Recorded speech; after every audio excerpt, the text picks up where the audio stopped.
শুরু করার আগে আপনাদেরকে একটা প্রশ্ন জিজ্ঞেস করি, সেটা হচ্ছে আমার যে গত ইঞ্জিন অয়েলের ভিডিওটা ওটার মধ্যে সব কিছু এক্সপ্লেন করার পরেও আমি কোনো ইঞ্জিন অয়েল আপনাদেরকে রেকমেন্ড কেন করি নাই। এই ভিডিওটা হচ্ছে সেই কনফিউশনটা ক্লিয়ার করার জন্য বানানো। আমার গত ইঞ্জিন অয়েলের যে ভিডিওটা ওইটা বেসিক্যালি ছিল হচ্ছে বেস অয়েলের কেমিস্ট্রি নিয়ে এবং কোম্পানিগুলো যে মার্কেটিং করে আপনাদের কাছে, এই মার্কেটিংয়ের আড়ালে বেসিক্যালি সত্যটা কি সেটা হচ্ছে বোঝায় দেওয়া। কিন্তু আমি কোনো রেকমেন্ডেশন দিই নাই, কিন্তু ইচ্ছে করে। সো আজকের যে ভিডিওটা এটা পারপাস হচ্ছে দুইটা। নাম্বার ওয়ান, সেটা হচ্ছে আগের ভিডিওটা ছিল হচ্ছে এক ট্রু এনথুজিয়াস্টদের জন্য, যারা সব কিছু হচ্ছে জানতে চায়, নিজেরাই নিজেদের জিনিসগুলো হচ্ছে নিজেরা রিসার্চ করে বের করবে। সো আজকের ইয়েটা হচ্ছে এই এনথুজিয়াস্টরা বাদে বাদ বাকি যারা আছেন, যারা জাস্ট হচ্ছে সিম্পলি তাদের বাইকটা হচ্ছে রাইড করতে চান, তাদের জন্য হচ্ছে আমি পুরো ভিডিওটা হচ্ছে একটা সামারাইজ করে দিব। আর সেকেন্ডলি, সব ধরনের রাইডার, আপনি যে ধরনের রাইডারই হন না কেন, সব ধরনের রাইডারের জন্য কিছু ইঞ্জিন অয়েল আমি রেকমেন্ড করবো।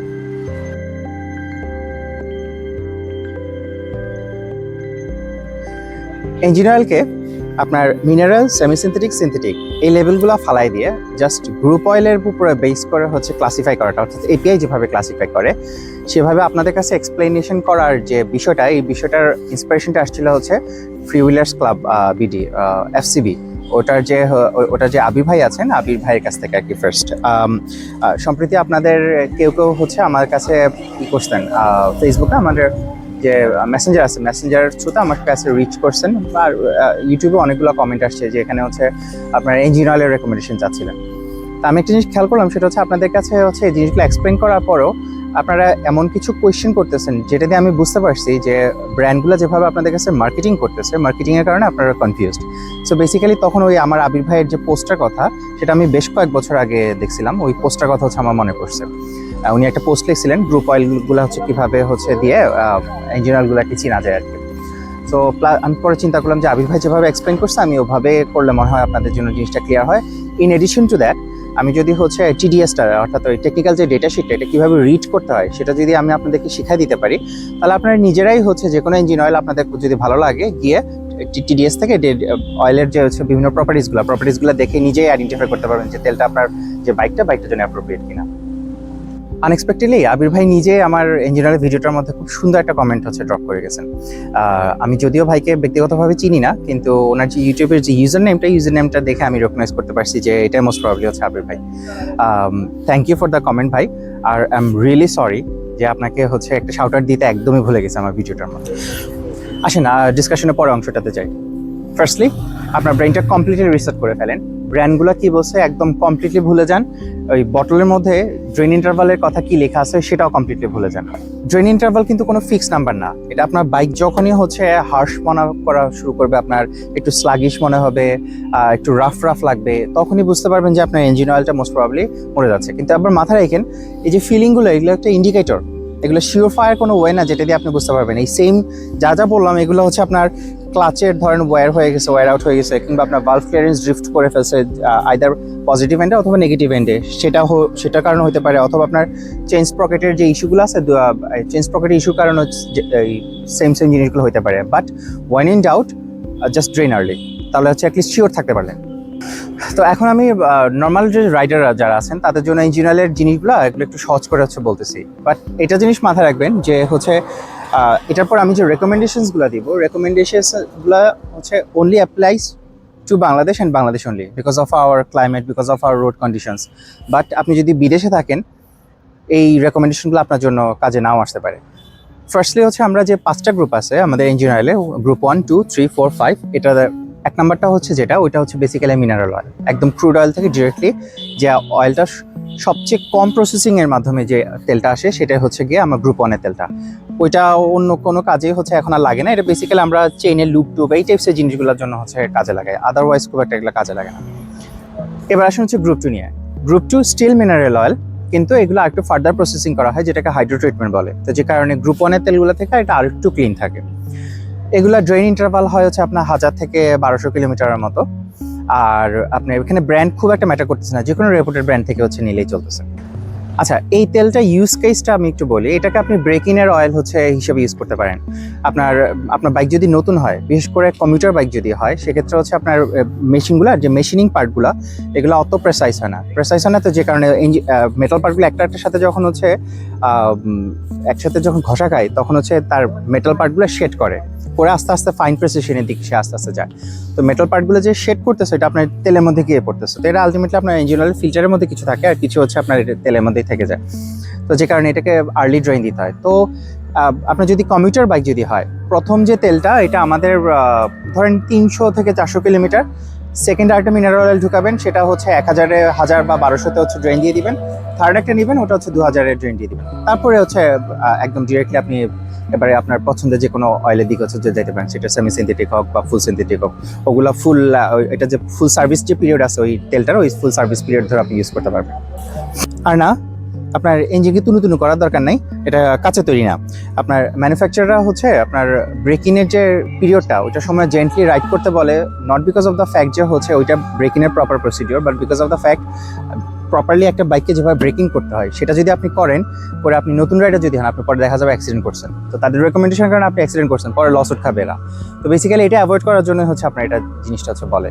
এটা নিয়ে আমি একটা কীভাবে একটা ইঞ্জিন প্রপার ব্রেকিং করে এটা পিছনে যে সায়েন্সটা, এটা নিয়ে আমি সামনে একটা ভিডিও নিয়ে আসবো ইনশাল্লাহ। তো এটা গেলো হচ্ছে কমিউটার রাইডারের জন্য। আর আপনি যদি স্পোর্টস বাইক, বিশেষ করে পারফরমেন্স যে ইঞ্জিনগুলো, সেটা স্পোর্টস বাইকে হোক বা নেকেড বাইক হোক, যেটা হোক, পারফরমেন্স ওরিয়েন্টেড বাইক যদি চালান, সেক্ষেত্রে হচ্ছে আপনার ইঞ্জিনটা অলরেডি ফ্যাক্টরি থেকে ব্রেকিং হয়ে আসছে। বিশেষ করে স্পোর্টস বাইকগুলোর জন্য এটা বেশি ট্রু, যে বাজেট স্পোর্টস বাইকগুলো না, যেগুলো একটু হাই এন্ডের দিকে যে স্পোর্টস বাইকগুলো, কেমন রেপুটেড যে ব্র্যান্ডগুলো, এদের যে ইঞ্জিনগুলো এগুলো অলরেডি ফ্যাক্টরি থেকে ব্রেকিং অলরেডি হয়ে আসছে। আপনার ব্রেকিং কোন জিনিসটা দরকার, সেটা হচ্ছে আপনার টায়ার আর হচ্ছে আপনার ব্রেক শুগুলা। সেগুলো ব্রেক শুগুলো ইউজুয়ালি হচ্ছে আপনার 200-250 কিলোমিটার পরে গিয়ে আস্তে আস্তে ওয়ারিং হয়, তখন গিয়ে প্রপার বাইকটা আপনি পাওয়া শুরু করবেন। আর টায়ারের ক্ষেত্রেও অলমোস্ট সিমিলার। মোটামুটি ধরেন 200-250 বেশি বলে ফেলছি, 150 থেকে 200 কিলোমিটার পর্যন্ত হচ্ছে আপনি ফার্স্ট 150-200 খুবই সাবধানে চালাবেন, তখন টায়ারগুলো স্লিক থাকে, এটা একটা জিনিস। তো স্লিপারই থাকবে, আপনার প্রপারলি গ্রিপ করবেন। আর ব্রেক শু হচ্ছে ওই যে প্রপার যে বাইট করার যে জন্য তার যে ফ্রিকশনটা দরকার, সেই ফ্রিকশনটা প্রোভাইড করতে পারবে না, কারণ তার সার্ফেসগুলো স্মুথ হয়ে থাকে। আস্তে আস্তে আস্তে আস্তে আস্তে ওই যখন রাফ হয়ে আসে তখন প্রপার বাইকটা দেওয়া শুরু করে। তো 150-200 কিলোমিটার পরে এরপর আপনি জাস্ট নর্মালি রাইড করেন। জাস্ট যেটা করবেন সেটা হচ্ছে বাইকটা ওভারহিট হইতে দিন না, এটা একটা জিনিস গেল। আর সেকেন্ডলি হচ্ছে ফ্রিকোয়েন্ট ব্রেক নেবেন। ফ্রিকোয়েন্ট ব্রেক নিলে যাতে হচ্ছে বাইক যদি খুব বেশি গরম হয়ে যায়, একটু ব্রেক নিয়ে বা ইঞ্জিনটাকে একটু ঠান্ডা হইতে দেন। এই জিনিসগুলো মেনটেন করলে হচ্ছে চলতেছে। আর জ্যাম প্রোন যে ট্রাফিক জ্যাম প্রোন যে এরিয়াগুলো, যেগুলোর মধ্যে গিয়ে আপনার বাইক আইডল করতে হচ্ছে অনেকক্ষণ ধরে, এই জিনিসগুলো যদি অ্যাভয়েড করতে পারেন, প্রথম ধরেন 1000-1500 কিলোমিটার, দ্যাটস ইনাফ। ইঞ্জিনটা নিয়ে হচ্ছে ইঞ্জিনকে আলাদা করে ব্রেকিং করার জন্য চিন্তা করতে হবে না। তাও আমাদের দেশে যে অনেকে হচ্ছে মনের শান্তির জন্য করে, তো সেটার জন্য আপনি যেটা করতে পারেন সেটা হচ্ছে প্রথমে 1000 কিলোমিটারে আপনার 2টা মিনারেল অয়েল ড্রেন দিয়ে দেন, দিয়ে হচ্ছে just move on to full synthetic, that's it. আর আরেকটা জিনিস বোঝেন, সেটা হচ্ছে ইঞ্জিন অয়েল ম্যানুফ্যাকচারাররা অনেক সময় করে কি, সেমি সিনথেটিক যে ব্লেন্ডটা, ওই ব্লেন্ডটার মধ্যে করে কি, গ্রুপ 2 এর কোনো একটা তেলের সাথে আইদার গ্রুপ 3 অথবা গ্রুপ 4 এর একটা তেলের একটা ব্লেন্ড করে হচ্ছে তারা বানায় বেটার কোনো অয়েল দিয়ে, যাতে আরেকটু স্টেবল, প্লাস হচ্ছে আরেকটু স্ট্রং থাকে যাতে ওই তেলটা। তো সেক্ষেত্রে হচ্ছে এমন যদি হয়, দেখেন যে আপনার কোনো একটা ব্র্যান্ড আপনার খুব পছন্দ, কোনো একটা সার্টেন একটা তেল, ওই ব্র্যান্ডের আরেকটা সেমি সিনথেটিক তেল আছে, এখন দুইটা তেলের মধ্যে দামে পার্থক্য খুব একটা নাই, সেক্ষেত্রে হচ্ছে সেমি সিনথেটিকটা নেওয়াটাই বেটার, ইভেন ব্রেকিং পিরিয়ডে। ভাই একটা জিনিস মাথায় রাখবেন, আমাদের যে রাইডগুলো আছে এগুলো আমাদের জন্য অনেক স্যাক্রিফাইস করে, বিশেষ করে আমাদের কান্ট্রি যে কন্ডিশন আছে এই কন্ডিশনে। সো জাস্ট 200 টাকা এক্সট্রা খরচ করে তাকে যদি সামান্য একটু ভালোবাসা যদি এক্সট্রা যদি দেওয়া যায়, এটা দে ডিজার্ভ ইট। তো ওই জিনিসটা তাকে দেন। এবার আসেন হচ্ছে গ্রুপ 3 নিয়ে। এটা হচ্ছে the most confusing of them all. এইটার কারণে, গ্রুপ 3টার কারণেই হচ্ছে আমার গত ইঞ্জিনিয়ারের ভিডিওটা বানানো, এই গ্রুপ 3টার কারণেই হচ্ছে ফলো আপ ভিডিওটাও বানানো। এই গ্রুপ 3 কারণে সবাই হচ্ছে কনফিউজড। এই গ্রুপটার মধ্যে হচ্ছে যেটা হয় সেটা হচ্ছে এটা আরো একটু প্রসেস করা হয়, যে প্রসেসিংটাকে বলা হয়েছে হাইড্রোক্র্যাকিং। তো হাইড্রোক্র্যাকিং এর কারণে এটা অলমোস্ট সিনথেটিকের মতো, ট্রু যে সিনথেটিক অয়েলগুলো আছে সেগুলোর মতো আচরণ করা শুরু করে দেয়। The keyword being here almost, not quite. কেমন কারণটা কি? কারণ হচ্ছে একদম ট্রু সিনথেটিক যেগুলা, ওগুলোর মতো যদি ফুল যদি ওভাবে আচরণ যদি করতে পারতো, তাহলে সিনথেটিক অয়েলে আসলে দুনিয়াতে দরকার পড়তো না। সো আপনার এটা যে এগুলোর তেল, গ্রুপ 3 যে তেলগুলো, এগুলোর মধ্যে অনেক এডিটিভ প্যাকেজ থাকে। এডিটিভ প্যাকেজগুলোর কারণে দেখা যায় কি অনেক সময় তেলগুলো হচ্ছে ট্রু যে সিনথেটিক তাদের মতো করে হচ্ছে আচরণ করে, আবার অনেক সময় করে না। এই কারণে গ্রুপ 3 তেলগুলো যদি ইউজ করেন, 2000 কিলোমিটার পরেই হচ্ছে আপনার বাইকের যে পারফরমেন্স এটা হচ্ছে মনিটর করা স্টার্ট করবেন। আপনার বাইক যদি দেখেন যে হচ্ছে স্ট্রাগল করা শুরু করছে, সে কমপ্লেইন করা শুরু করছে, সেক্ষেত্রে হচ্ছে জাস্ট আর্লি ড্রেন দিয়ে দেন, ধরেন 2500 কিলোমিটার মতো। কিন্তু মানে ক্ষেত্রভেদে আপনার দেখা যাবে যে এই তেলটা হয়তো 3000 3500 কিলোমিটার পর্যন্ত আপনি সার্ভিস লাইফ এক্সটেন্ড করতে পারবেন। সমস্যাটা হচ্ছে কি, আমাদের দেশের যে কন্ডিশনস, রোড কন্ডিশনসগুলো লিটারালি এক্সট্রিমের মধ্যে পড়ে, এমন এক্সট্রিমের মধ্যে পড়ে যে কারণে এই তেলগুলা মানে অত পাওয়ারফুলিও বিল্ড না একদম ট্রু সিনথেটিকের মতো যে হচ্ছে এই এত অ্যাবিউজ হচ্ছে নিতে পারবে। তো যে কারণে ইনকনসিস্টেন্ট কেউ হয়তো দেখা যায় যে তার ওই তেলটা ঢুকানোর পরে তার যে সার্ভিস লাইফটা, ওই সার্ভিস লাইফের পিরিয়ডের মধ্যে অত জ্যাম ট্যাম পায় নাই, তো ওই তেলটা হচ্ছে অনেকদিন টিকে। আবার যারা হচ্ছে দেখা যায় প্রচুর জ্যাম ট্যাম প্রোন এরিয়া, নিউ মার্কেট, আপনার ধানমন্ডি, এই টাইপসের এরিয়াগুলোর মধ্যে দিয়ে যাইতে হয়, তাদের তেল হয়তো দেখা যায় যে আপনার 2000 পরেই হয়তো দেখা যাচ্ছে এমন নষ্ট হয়ে গেছে, বাইক কমপ্লেন করা শুরু করছে। তো সেক্ষেত্রে হচ্ছে আর্লি ড্রেন দিয়ে দিতে হয়। এখানে শেল অ্যাডভান্সড আলট্রা, দেন গিয়ে হচ্ছে মোটরলের এই 7100, আর হচ্ছে রেভনলের এই তেলটা মোটোবাইক 40 এস্টার 10W30। মাথায় এখানে এই দুইটা কিন্তু 10W40, শেলটাও হচ্ছে 10W40, মোটুলটাও 10W40, রেভনলটা হচ্ছে 10W30। এই তিনোটা তেলই হচ্ছে গ্রুপ 3 এর, কিন্তু এগুলা এত ভালো তেল যে আপনার আমার আগের ভিডিওটা যদি দেখেন খেয়াল করে দেখবেন, সেটা হচ্ছে এদের যে পারফরমেন্স হচ্ছে ট্রু সিনথেটিক অয়েলকে হচ্ছে অনেকটা রাইভাল করতেছে। তো that's because of the additive package. এদের মধ্যে এডিটিভ যে প্যাকেজ আছে, ওই প্যাকেজের কারণে এটা তেলগুলো প্রচুর পরিমাণে অ্যাবিউজ হচ্ছে নিতে পারবে। বিশেষ করে মোটুল আর হচ্ছে রেভনল, এই দুটার মধ্যে হচ্ছে এস্টার দেওয়া আছে, এস্টার মিক্স আছে। এস্টার হচ্ছে একটা গ্রুপ 5 এর একটা অয়েল, যেটা কিনা তাদেরকে আরও বেটার পারফর্মার হচ্ছে বানায়। তো একটা জিনিস খেয়াল করে দেখেন, সেটা হচ্ছে আমি যদি র্যাঙ্ক করি, আমি র্যাঙ্ক করবো হচ্ছে ফার্স্টে থাকবে হচ্ছে আপনার এই মোটুলের 7100। এটা কারণটা হচ্ছে এর মধ্যে এস্টারের মিক্সটা এত হাই অ্যামাউন্টে দেওয়া যে আপনার এটা আলাদা করে তারা HTHS ভিসকোসিটি হচ্ছে দিয়ে দিচ্ছে। HTHS মানে হচ্ছে হাই টেম্পারেচার হাই শিয়ার।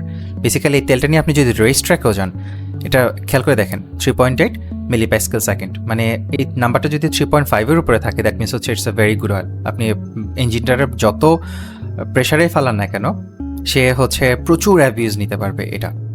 আর একটা জিনিস খেয়াল করে দেখেন, এট 100 ডিগ্রি সেন্টিগ্রেড এটা হচ্ছে 13.2 এটা যে ভিসকোসিটি। তো তেলটা একটু পাতলা থাকতেছে, আপনি পারফরমেন্স হচ্ছে আপনার কোনো তেমন একটা ড্রপ হচ্ছে পাবেন না এই তেলটা থেকে। বাট এটার সাথে যদি কল্পনা করেন আবার, সেটা হচ্ছে শেল অ্যাডভান্সড আলট্রা এট 100 ডিগ্রি সেন্টিগ্রেড, তার কাইনেমেটিক ভিসকোসিটি থাকতেছে 15.8, একটু ঘন থাকবে। তো এই তেলটা আবার হচ্ছে ধরেন আপনি যদি পারফরমেন্স বাইক যদি না হয়, কথা আপনার সর্বোচ্চ প্রোটেকশন দরকার, সেক্ষেত্রে হচ্ছে ধরেন যে জ্যাম ট্যামের মধ্যে প্রচুর চালান, সেক্ষেত্রে হচ্ছে এই তেলটা সামান্য একটু ঘন থাকতেছে ফ্রম এই মোটো 7100। এই তেলটা আরেকটু বেটার প্রোটেকশন দিবে, বাট এটা ইয়ের মতো এত ভালো না, মোটুলটার মতো এতটা ভালো না। তো আমাকে যদি র্যাঙ্কিং করতে পারেন, আমি ফার্স্টে রাখবো হচ্ছে এইটাকে, দেন রাখবো হচ্ছে ধরেন এই তেলটাকে। আচ্ছা, আরেকটা জিনিস দেখাই, সেটা হচ্ছে রেভনলের এটা একটু ভিন্নভাবে দেখতে হবে, বিকজ অফ দ্য ফ্যাক্ট এটা গ্রেড চেঞ্জ। এই দুইটাই তো হচ্ছে 10W40, কিন্তু রেভনলটা হচ্ছে 10W30। তো যেটা কারণে এটার এট 100 ডিগ্রি সেন্টিগ্রেডের কাইনেমেটিক ভিসকোসিটি থাকে হচ্ছে 12, কারণ তেলটা এমনিতেই হচ্ছে পাতলার দিকে গ্রেডের, কেমন। তো 12 মানে হচ্ছে সে 10W30 হিসাবে যদি চিন্তা করেন, সেই ক্ষেত্রে হচ্ছে সে মোটামুটি ভালোই একটা ঘনত্বের মধ্যে থাকতেছে। তারপরে ইঞ্জিনকে ভালো প্রোটেকশন সে দিতে পারবে। তারপরে এটা যদিও হচ্ছে আলটিমেটলি মিনারেল অয়েল থেকে ডিরাইভড, এটা নোয়াক ভলাটিলিটি দেখেন মাত্র 3.3। কেন? বিকজ অফ এটার মধ্যে হচ্ছে এস্টার মিক্স আছে। এস্টার হচ্ছে খুবই স্টেবল একটা জিনিস, যেটার কারণে এটার নক ভলাটিলিটি অনেকটুকু হচ্ছে কমে আসছে। ফ্ল্যাশ পয়েন্ট দেখেন 260, অনেক হাই। সো এই তিনটা তেল যে দেখলেন, এই তিনটা তেল দেখতে খেয়াল করলেন, সেটা হচ্ছে কি খুবই ভালো তেল এগুলা আপনার। প্লাস হচ্ছে আপনি যদি এস্টার মিক্স থাকলে আপনি এদেরকে আরও বেটার পারফরমেন্স বানাতে পারবেন। এছাড়া আরও কিছু তেল আছে, যেমন এই অ্যামসয়েলের এক্সেল 10W40টা, তারপরে এই যে এটা ভালভোলিনের হচ্ছে আপনার সিন পাওয়ার 40 10W40, এগুলোও হচ্ছে আপনার ভালো তেল, এগুলো গ্রুপ 3 থেকে। এখানে একটা কাভিয়েট আছে, কাভিয়েটটা হচ্ছে এই শেল অ্যাডভান্সডের যে আলট্রা যে তেলটা দেখতেছেন, এটা technically group 3+, not quite group 3। Molecular স্ট্রাকচারের দিক থেকে এটা ট্রু সিনথেটিকের অনেক কাছাকাছি। সো এই তেলটা নিয়ে আমি সামনের যে আমার একটা ভিডিওতে ইনশাল্লাহ এটা ল্যাব টেস্ট রেজাল্ট সহ হচ্ছে আপনাদেরকে একটা রিভিউ ইনশাল্লাহ দিব। Stay tune for that. এবার আসেন গ্রুপ 4 এবং 5। গ্রুপ 4 এবং 5 হচ্ছে অ্যাকচুয়াল ট্রু সিনথেটিক অয়েল, কারণ এগুলো ট্রু সিনথেটিক শব্দটা মানে কি, যেটা আর্টিফিশিয়ালি বানায়। তো এই গ্রুপ 4 এবং 5 এগুলোকে হচ্ছে অ্যাকচুয়ালি আর্টিফিশিয়ালি বানায় বলে এগুলোকে সিনথেটিক বলে। তো এগুলো হচ্ছে আপনার বাইরের যে কান্ট্রিগুলো আছে, ওগুলোতে দেখবেন ইজিলি 5 থেকে 7,000, ইভেন 10,000 12,000 পর্যন্ত অনেকে চালায়। কিন্তু আমাদের দেশে এই তেলগুলো 3,000 3,500 4,000 4,500 5,000 মনে হয় না কেউ হচ্ছে চালাইতে পারবে। বিশেষ করে ঢাকায় থাকলে তো জীবনও 5,000 চালানো পসিবল না, অনেক আর্লি হচ্ছে ড্রেন দিয়ে দিতে হয়। এটা কারণটা হচ্ছে মাথায় রাখেন, ইঞ্জিন অয়েল শুধুমাত্র হচ্ছে যে বেস অয়েলটা যেটা আছে, বেস অয়েলটার উপরেই হচ্ছে ড্রেন ইন্টারভাল নির্ভর করে না। ড্রেন ইন্টারভাল হচ্ছে দুইটা জিনিসের উপর নির্ভর করে। একটা হচ্ছে কি আপনার যে এডিটিভ, যেটার মধ্যে যে এডিটিভ প্যাকেজটা আছে, সেই এডিটিভ প্যাকেজটা কত তাড়াতাড়ি নষ্ট হয়ে যাচ্ছে, কারণ এগুলো নিজেদেরকে স্যাক্রিফাইস করে আপনার ইঞ্জিন অয়েলটাকে ভালো রাখে, আপনার ইঞ্জিনটাকে প্রোটেক্ট করে। তো এরা কত তাড়াতাড়ি হচ্ছে দ্রুত ডিপ্লিট হয়ে যাচ্ছে, নষ্ট হয়ে যাচ্ছে, এটা একটা বিষয়। আর আরেকটা হচ্ছে ফিউল ডাইলেশন। ফিউল ডাইলেশন হচ্ছে কি, আপনার প্রত্যেকবার যখন আপনার কম্বাসশন যখন হচ্ছে, আপনার কিছুটা আনবার্ন ফিউল আপনার এই যে এটা পিস্টন, এই হচ্ছে আপনার কনরড, মানে পিস্টনে এখানে রিং আছে, এই রিংটা পাস করে নিচের দিকে ক্র্যাঙ্কশ্যাফটের যে কেসে যেখানে আপনার ইঞ্জিন অয়েল আছে ওখানে চলে যায়। তো ইঞ্জিন অয়েলটাকে হয় কি, ফিউলটা মিশে এটা একসময় ডাইলিউটেড হয়ে যায়, কারণ এক্সট্রা জিনিস মিক্স হচ্ছে। তো এই দুইটা জিনিসের উপর নির্ভর করে বেসিক্যালি হচ্ছে মানে এই দুইটা জিনিসের কারণেই হচ্ছে ড্রেন ইন্টারভাল যে পিরিয়ডটা হচ্ছে আস্তে আস্তে কমে আসে। এখন আমাদের দেশে আমাদের যে ইঞ্জিন অয়েলগুলো, এগুলো ড্রেন ইন্টারভালগুলো কমে আসা আরেকটা বড় কারণ হচ্ছে আমাদের বাজে তেল। আমাদের তেলে প্রচুর পরিমাণ হাই সালফার হচ্ছে পাওয়া যাচ্ছে। কিছুদিন আগে এটা নিয়ে আপনারা দেখছেন কি আমি জানি না, প্রচুর পরিমাণ আর্টিকেলস বেরিয়েছে, ডেইলি স্টার, প্রথম আলো, বিভিন্ন পেপারে হচ্ছে এগুলা দেখলাম একদম ঘটা করে এই জিনিসটা হচ্ছে লিখছে। তো যেটা হয় সেটা হচ্ছে ইন্টারন্যাশনাল যে ইন্টারন্যাশনাল স্ট্যান্ডার্ড ইউরো 6 এর স্ট্যান্ডার্ড হচ্ছে আপনার 10 পার্টস পার মিলিয়ন। কিন্তু আমাদের পলিসি মেকারদের মধ্যে কিছু স্টুপিড আছে, স্টুপিডগুলা এটা সেট করছে যে হচ্ছে আপনার 350 পার্টস পার মিলিয়ন। কোথায় 10, কোথায় 350? এখন ভয়ঙ্কর যে তথ্যটা সেটা হচ্ছে কি, আমাদের যে ডিজেলগুলো আছে এগুলো কিছুদিন আগে স্টাডি করে পাওয়া গেছে যে ওগুলোর মধ্যে 2800 পার্টস পার মিলিয়ন, মানে ইনসেইন অ্যামাউন্ট অফ সালফার এগুলোর মধ্যে। তা আপনি বেসিক্যালি হচ্ছে হাই সালফার যে ওগুলো প্রকিউরমেন্ট অনেক ইজি, তো যে কারণে হচ্ছে সস্তায় জিনিসগুলো প্রকিউর করা যায়, যে কারণে তারা হচ্ছে নিয়ে আসতেছে। এখন এটার মেইন সমস্যাটা যেখানে দাঁড়ায় সেটা হচ্ছে আপনার সালফার যদি আপনার ফিউলে থাকে, সেটা হচ্ছে আপনার কম্বাসশন প্রসেসের সময় যেটা বললাম, পিস্টনের যে রিংগুলো আছে এগুলো পার হয়ে নিচে কনরডের ক্র্যাঙ্কেস, আপনার ক্র্যাঙ্কেস যেটা আছে ক্র্যাঙ্কেসে ঢুকে ওখানে আপনার সালফার ডাইঅক্সাইড এগুলো হচ্ছে বানায়। আর ওয়াটার ভেপরে হচ্ছে আপনার আমাদের ফিউলের মধ্যে হয়তো এক তো পানি থাকে, প্লাস হচ্ছে আমরা হাই হিউমিড একটা কান্ট্রির মধ্যে আছি, সেটাও হচ্ছে ওখানে যাইতেছে। ওয়াটার ভেপরটা আপনার ক্র্যাঙ্কেসে যাইতেছে, যাইয়া ওই H2O আর হচ্ছে আপনার এই যে সালফার ডাইঅক্সাইড এগুলো মিলে H2SO4 মানে সালফিউরিক অ্যাসিড হচ্ছে আপনার এখানে প্রডিউস হচ্ছে। আরো সালফারাস আরো অনেকগুলো অ্যাসিড হচ্ছে বানায়। তো অ্যাসিডগুলো করে কি, আপনার লিটারালি আমাদের যে মেটাল পার্টগুলো আছে না, মেটাল পার্টগুলো হচ্ছে অ্যাসিড প্রচন্ড করেসিভ না, এগুলো খায় ফেলে। এখন খায় ফেলে বলতে হচ্ছে আমি এমন বুঝাইতেছি না আপনি অ্যাসিড ফেললে আপনার এটা জিনিসটা গলে পড়ে যাইতেছে, আমরা এর মধ্যে যেভাবে দেখছিলাম, ব্রেকিং ব্যাডে যেভাবে দেখছিলাম ওরকম না। এটা বেসিক্যালি হচ্ছে আপনার মাইক্রো ওয়্যার অ্যান্ড টিয়ার হয়, মানে মাইক্রোমিটারে হয়। কিন্তু আমাদের মডার্ন ইঞ্জিনগুলো এত টাইট টলারেন্সে চলে, ওই সামান্য অতটুকু হচ্ছে ক্ষয় হওয়াটাও হচ্ছে ইঞ্জিনের জন্য অনেক ক্ষতিকর। এখন এই পলিসি মেকারগুলোর মধ্যে যেসব গাধাগুলো এই জিনিসটা মনে করতেছে যে 350 parts per million is okay compare to international standard of 10 parts per million, তাদের কাছে আমার প্রশ্ন যে আচ্ছা ঠিক আছে, আমাদের ইঞ্জিনের কথা বাদ দিলাম, এটা জড় বস্তু, কিন্তু এই যে হাই সালফার কন্টেন্টের কারণে যে পরিবেশ যে দূষণ হচ্ছে, এই যে আপনারা আমাদেরকেও হচ্ছে বিষক্রিয়ার মধ্যে ফালাইতেছেন। আর আমাদের যে দেশের ভবিষ্যৎ ছোট ছোট বাচ্চাগুলা, তাদের রেসপিরেটরি ডিজিজের বড় একটা অংশ হচ্ছে এই হাই সালফার কন্টেন্টের কারণে আসে। তো এটা কি মানে তাদেরকে যে হচ্ছে আমরা আমাদের বাচ্চাগুলোকে যে আমরা মানে ধ্বংস করে দিতেছে, এটা কি গুড ইনাফ রিজন না যে আমাদের রিফাইনারিজ গুলোকে হচ্ছে প্রেসার করা যে ইন্টারন্যাশনাল যে স্ট্যান্ডার্ড আছে 10 পার্টস পার মিলিয়ন, এটা মিট করবা, আদারওয়াইজ হচ্ছে তোমাকে আমি ব্যবসা করতে দিব না।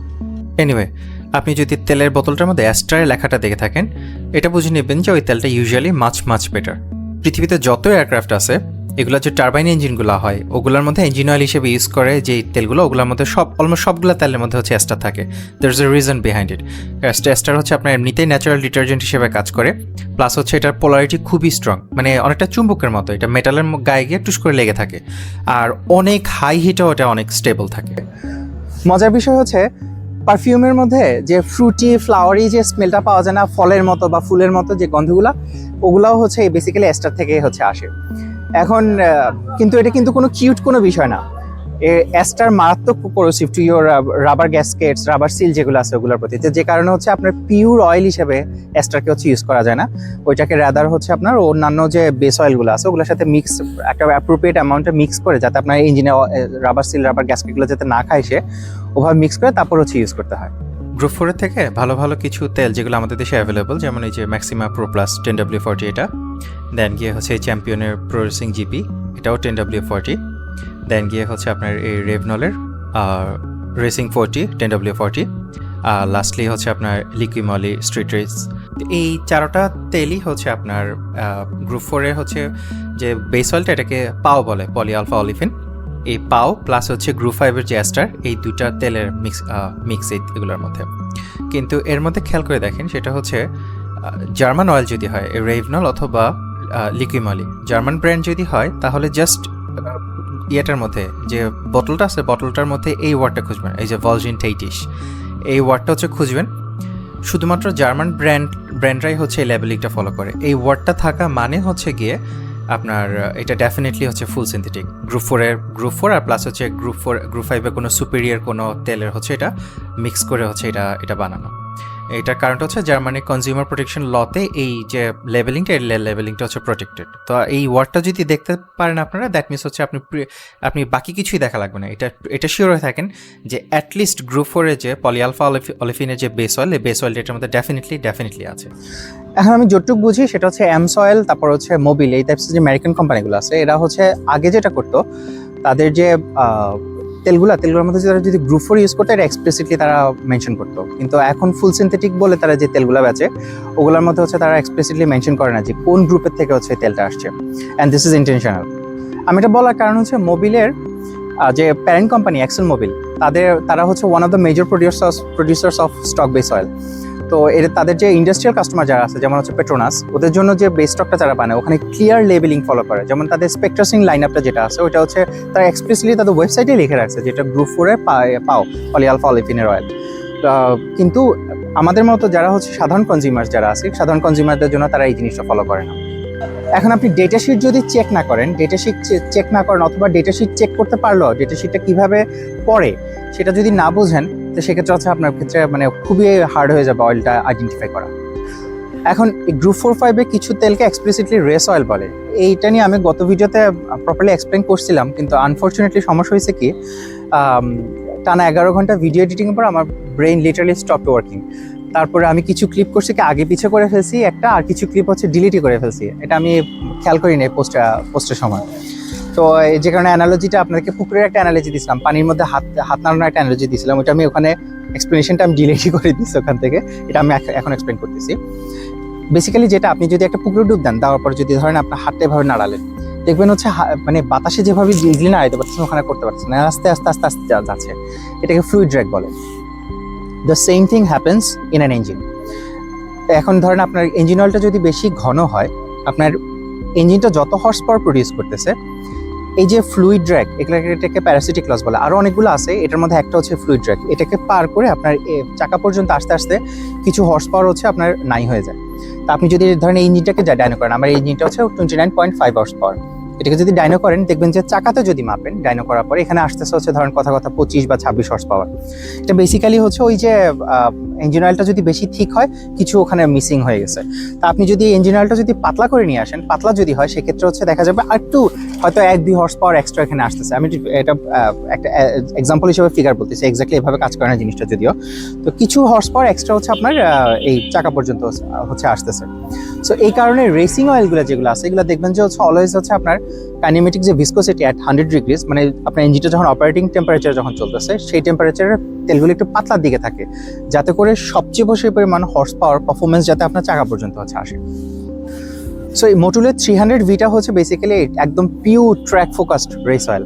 এটার কাজই হচ্ছে ম্যাক্সিমাম পারফরমেন্স হচ্ছে প্রোভাইড করা আপনার বাইকটাকে। তো যে কারণে হয় কি, আপনার ডেইলি হিট স্ট্রোক বলেন বা স্টপ অ্যান্ড গো যে ট্রাফিক, ওগুলোর জন্য আসলে এটা যে পুরো যে তেলটা যেভাবে ইঞ্জিনিয়ার করা, এইসব কন্ডিশনের জন্য বানানো না। যে কারণে হচ্ছে আপনি যদি এইসব কন্ডিশনের মধ্যে তেলটাকে যদি চালান, তেলটা খুব দ্রুত নষ্ট হয়ে যাবে।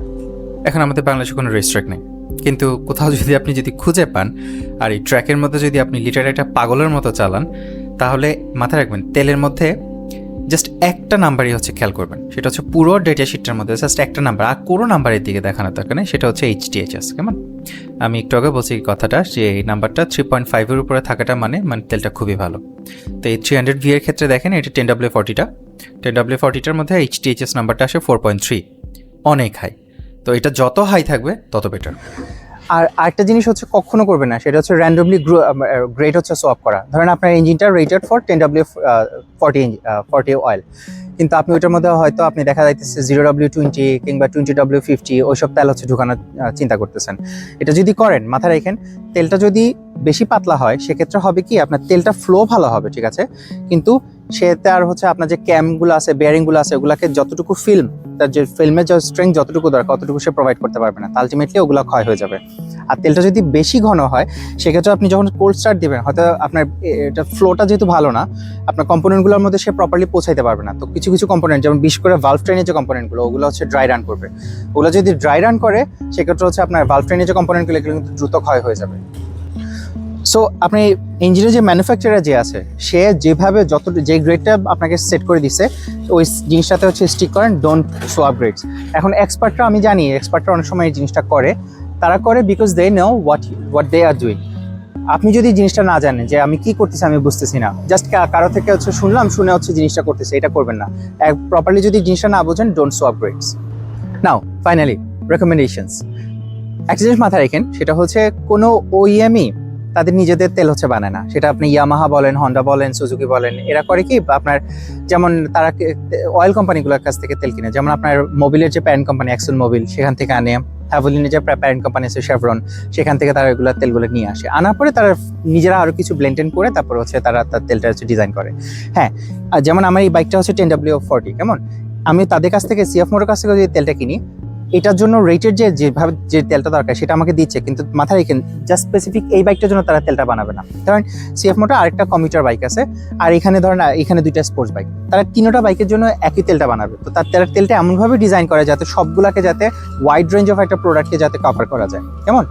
তো কিন্তু আপনি যদি আফটার মার্কেট থেকে কিনেন, আফটার মার্কেট থেকে কিনলে সেটা হচ্ছে আপনার বাইক যদি হচ্ছে স্পোর্টস বাইক হয়, সেটা তেল লাগবে হচ্ছে একরকম, এটা আপনি একরকম নেবেন। আপনার বাইক যদি কমিউটার বাইক হয়, আপনার এত দামি তেল তো দরকার নাই, মিথ্যে হচ্ছে একটা ওয়েস্ট অফ মানি। সেক্ষেত্রে হচ্ছে আপনি আরেকটু সস্তার দিকে, বাজেট ওরিয়েন্টেড কোনো একটা তেলের দিকে গেলেও হচ্ছে। তো যে কারণে হচ্ছে হয় কি, আপনি যদি আফটার মার্কেট যে তেলগুলা অ্যাকচুয়ালি ট্রু যে তেলের কোম্পানিগুলো আছে, মোবিল, লিকুইমলি, শেল, তাদের কাছ থেকে যদি তেলগুলো কিনেন, সেক্ষেত্রে হবে কি আপনার ওইএমএ যে তেলগুলো, ওইটার আরও কম টাকায় আপনি আরও বেটার পারফরমেন্স হচ্ছে এখান থেকে পাবেন। আরেকটা কথা, কোনো আননোন জায়গা থেকে হচ্ছে ইঞ্জিন অয়েল কোনো সময় নেবেন না। সবচেয়ে বেস্ট হচ্ছে ডিরেক্ট ডিস্ট্রিবিউটার কাছ থেকে যদি আপনারা জিনিসটা আনতে পারেন। যেমন আমাদের দেশে শেলের ডিস্ট্রিবিউটার হচ্ছে আপনার র্যাঙ্কন, তারপরে লিকুইমলির হচ্ছে গিয়ে এসিআই, তারপরে রেভনলের হচ্ছে গিয়ে পপুলার লিউব মোস্ট প্রবাবলি। তো তাদের কাছ থেকে যদি ডিরেক্টলি আনতে পারেন, ডিরেক্টলি অর্ডার দিয়ে, সেটাই সবচেয়ে বেস্ট, আপনি অরিজিনাল জিনিসটা পাবেন। কিন্তু আপনি ধরেন আপনার পাড়ার মধ্যে একটা গ্যারেজের দোকান আছে, গ্যারেজের মধ্যে আপনি দেখতেছেন শেলফের মধ্যে অনেকগুলো ইঞ্জিন অয়েল। হ্যাঁ, আপনি যে ইঞ্জিন অয়েলটা হচ্ছে হয়তো ডিস্ট্রিবিউটার কাছ থেকে আনবেন, সেটা থেকে এটা হয়তো better, but still stick to non distributor. এক্ষেত্রে আপনি অ্যাটলিস্ট কাউন্টারফিট যে প্রোডাক্টগুলো, নকল প্রোডাক্ট হচ্ছে কোনো রিস্ক হচ্ছে থাকতেছে না।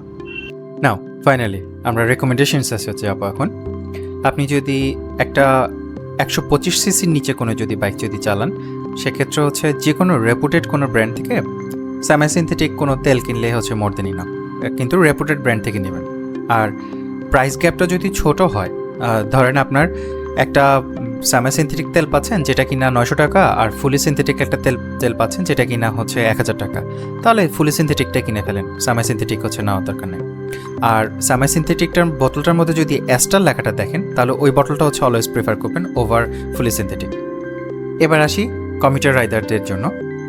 আপনি যদি কমিউটার রাইডার হন কিন্তু আপনি ঢাকাতে থাকেন, কেমন, তাহলে সেক্ষেত্রে হচ্ছে ফুলি সিনথেটিক যে তেলটা আপনি রেপুটেড কোনো ব্র্যান্ডের কাছ থেকে অ্যাভেলেবল পাবেন সেটাই কিনবেন। কিন্তু হেভি ট্রাফিকে যদি চালান, আপনি ড্রেন যে ইন্টারভালটা একটু ঘন ঘন ড্রেনটা দিন, মানে খুব বেশি এক্সটেন্ড করে না যে তেলটা হচ্ছে 3000 পর্যন্ত যাইতে পারে, সেটার 3000 পর্যন্ত না নিয়ে রাদার 2500 হচ্ছে ফেলে দেন, যখন বাইকের পারফরমেন্স দেখবেন আস্তে আস্তে খারাপ হচ্ছে তখন। এখন এই তেলের গ্রুপ টুপ কী আছে এত কিছু বোঝার দরকার নেই, জাস্ট এটা অ্যাকসেপ্ট করে নেন যে আপনি যে তেলটা কিনতেছেন, স্পেশালি তেলটা যদি দামে কম হয়, সেক্ষেত্রে এটা অ্যাকচুয়ালি ট্রু সিনথেটিক, অর্থাৎ গ্রুপ 4 অথবা 5 তেল না। এবার আসি হচ্ছে আপনি কমিউটার বাইক চালান কিন্তু আপনি ঢাকায় থাকেন না, অথবা ঢাকার মতো কোনো জ্যাম প্রোন এরিয়াতে নাই, সেক্ষেত্রে হচ্ছে সেমি সিনথেটিক ইজ ফাইন। যদি পারেন তাহলে হচ্ছে লিকুইমলি, রেভনল, ফুক্স এই টাইপসের যে জার্মান ব্র্যান্ডগুলো আছে সেই জার্মান ব্র্যান্ডগুলোর যে সেমি সিনথেটিক ওই তেলগুলো একটু প্রেফার করবেন। বাট এটা মাথায় রাখেন যে ফ্রান্সের মোটুল, তারপর ইটালিয়ান এনআই, তারপরে আমেরিকান যে মোবিল ওয়ান, এরাও হচ্ছে ভালো ভালো ব্লেন্ড বানায়। বাট সমস্যাটা হচ্ছে আপনি নন জার্মান ব্র্যান্ড যদি হয় সেক্ষেত্রে হচ্ছে এই ব্লেন্ডগুলো হচ্ছে একটু আইডেন্টিফাই করাটা একটু হার্ড হয়ে যায়। এটা মোটুলের ক্ষেত্রে ট্রু না, মোটুল কিন্তু অনেকটা ট্রান্সপারেন্ট তাদের জিনিসপত্র নিয়ে। এখন একটুক মাথায় রাখেন সেটা হচ্ছে ওই যে বাকি সবার রেকমেন্ডেশনের মতো যদি বটলের মধ্যে অ্যাস্টার লেখাটা যদি দেখতে পান তাহলে এটা এতটুকু শিওর হয়ে থাকেন যে ওই তেলটা একটা হাই কোয়ালিটির তেল।